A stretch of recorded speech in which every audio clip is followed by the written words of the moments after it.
The next few minutes, I'm going to be reading a little bit about Tim and Sally Goddard. It takes a long time because it's a very complicated history. So, and at the end of that, we're going to get them to talk a little bit about the project and their lives. And after that, we're going to make the first drawing. We're going to do the first raffle draw, which is that little kind of round stone thing. So if you think you know the answer to that, or if you feel that this is an appropriate time to bribe somebody who does know the answer, you should do that while I'm talking, not while Tim and Sally are talking, because they're way more interesting.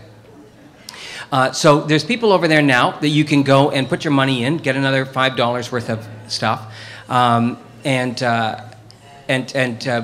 get your bets on. I just wanted to tell you a little bit about these two people who are bringing us together tonight. From an outsider's perspective, it's not surprising that Tim Goddard and Sally West set their sights on one another practically from day one.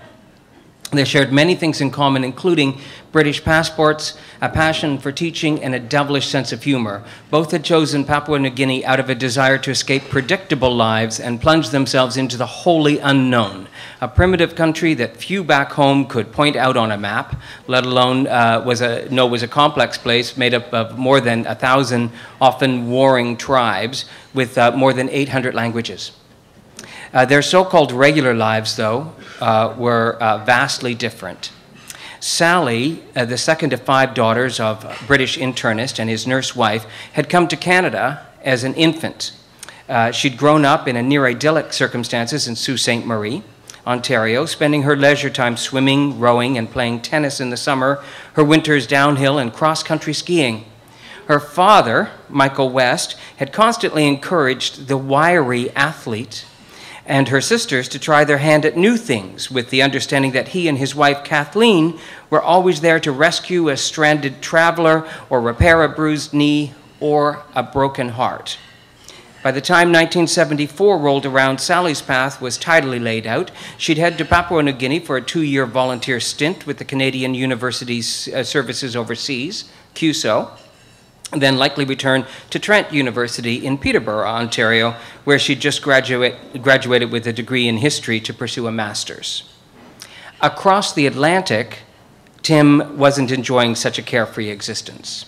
As Sally was packing her green Samsonite for Papua New Guinea in late summer 1974, Tim, the eldest son of a Leeds police inspector and his staff nurse wife, found himself in a rut.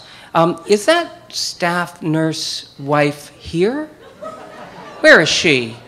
Where is she? Could the staff nurse wife stand up, please? This is Tim's mom.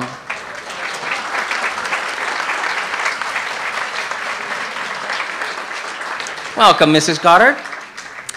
He had just started his first job after graduating from Teachers College, assigned to a school in Harlow, England, the town that was mostly rebuilt after World War II and a half-hour's train ride from London was distinguished by grey tenement high-rises, a far cry from the lush dales of Tim's native Yorkshire.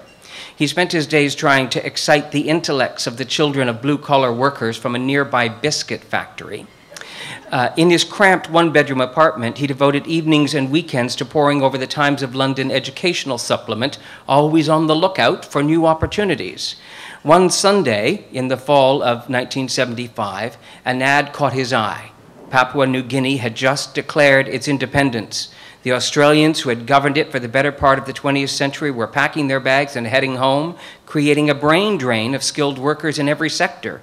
Among the most desperately needed were teachers.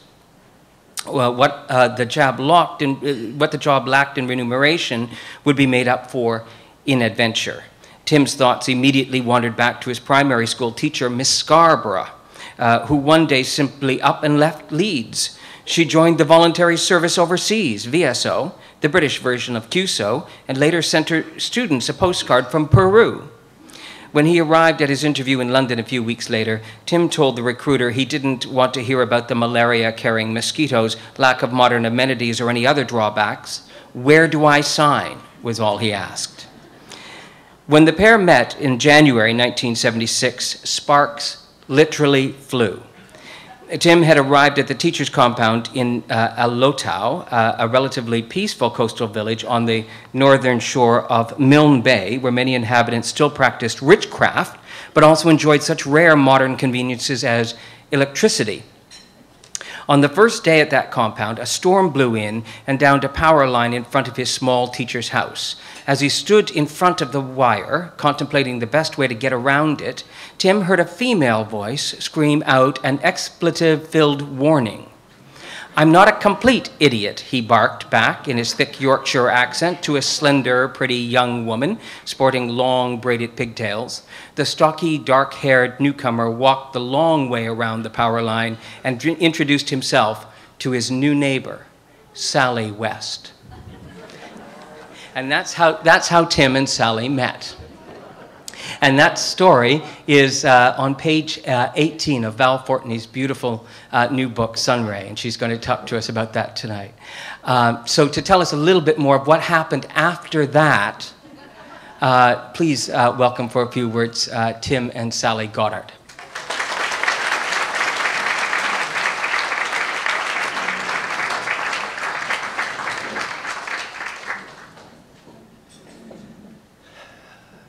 I was going to say, who wrote that rubbish?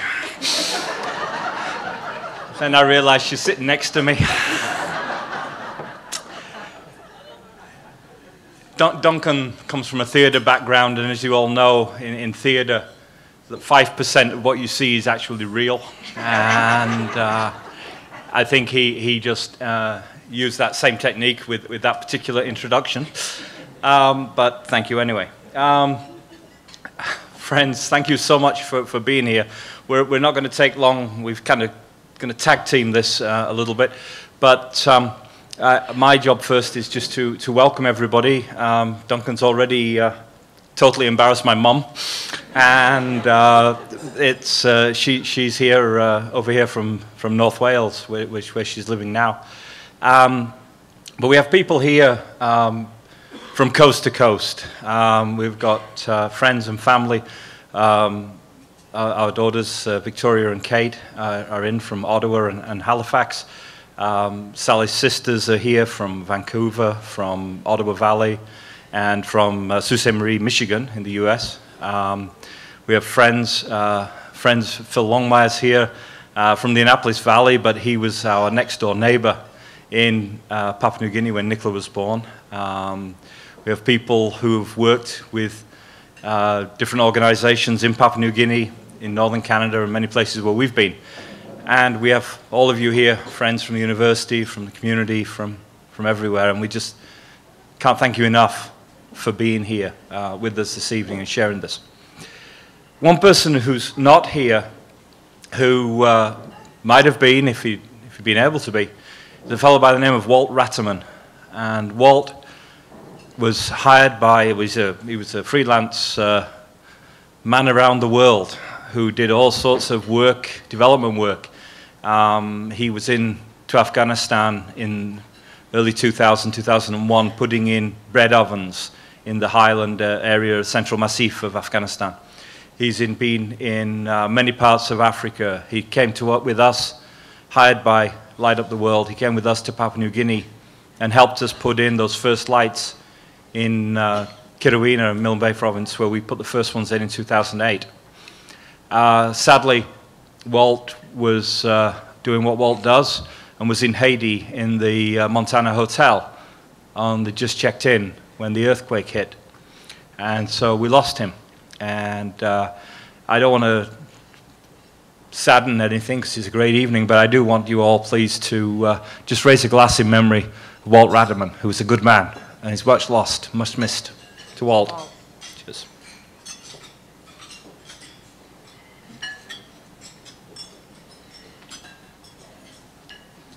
Now it's my turn, and I'm just going to tell you one short story. When I was pregnant with Nicola, every payday, Tim and I would go down to town and we'd buy a bottle of champagne.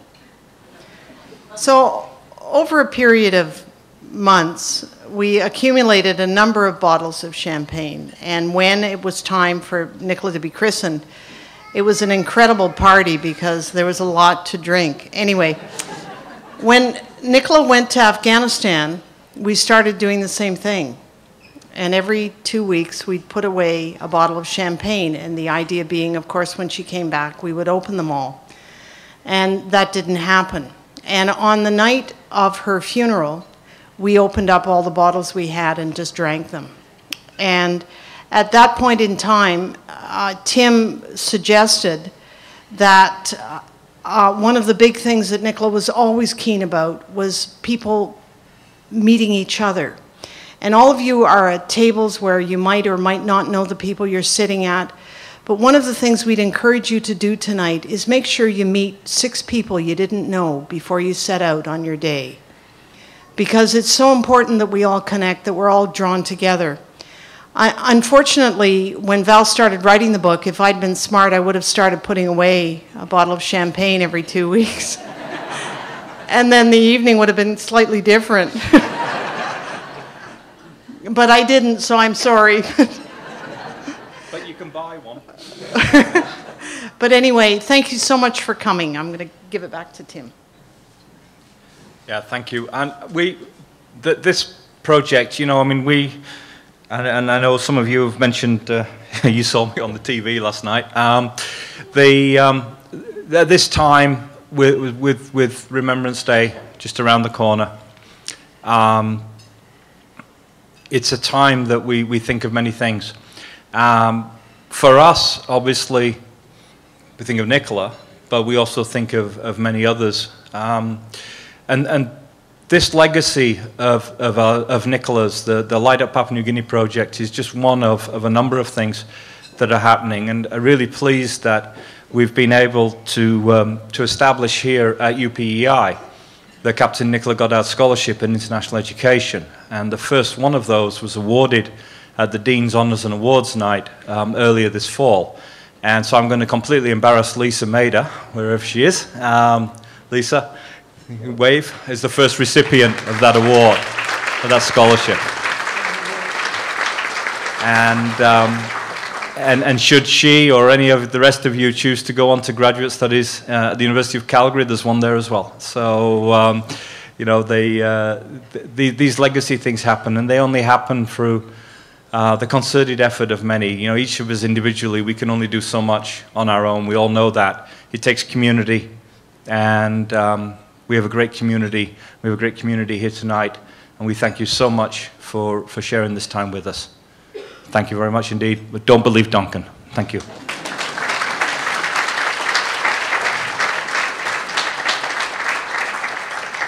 Thank you, Tim, for that ringing endorsement.